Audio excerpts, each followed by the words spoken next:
ভালোবাসা দিয়ে মাটির ঘানে রান্না। আজ আমি নিয়ে আসলাম গ্রামের এক অতি চেনা অথচ ভুলতে বসা স্বাদ নিরামিষ কচুর শাক। তো চলেন চলে যাই ভালোবাসার রান্নাঘরে। কড়াইতে তেলটা পুরোপুরি গরম হয়ে গেছে। প্রথমেই তেলের মধ্যে দিয়ে দিলাম 2টা শুকনো লঙ্কা, 2টা তেজপাতা ও 1 চামচ পাঁচফোড়ন। ফোড়নের সুগন্ধ ছাড়লে সেদ্ধ করা ছোলাগুলো দিয়ে হালকা ভাজা নিয়ে একে একে তাতে দিয়ে দিলাম 1 চামচ করে জিরার গুঁড়া, ধনের গুঁড়া, হলুদ গুঁড়া, চিনি ও স্বাদ মতো নুন।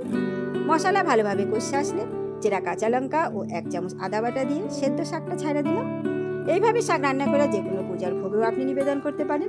আর হ্যাঁ, আমার রান্নার রেসিপি যদি আপনার পছন্দ হয়, ভিডিও শেষে চ্যানেলটা সাবস্ক্রাইব করে অবশ্যই একটা লাইক ও কমেন্ট করবেন। যাই হোক, কথায় কথায় আমার রান্নাটাও প্রায় শেষ হয়ে আসলো। এখন আমি দিয়ে দিলাম একটু রোস্ট করা বাদাম।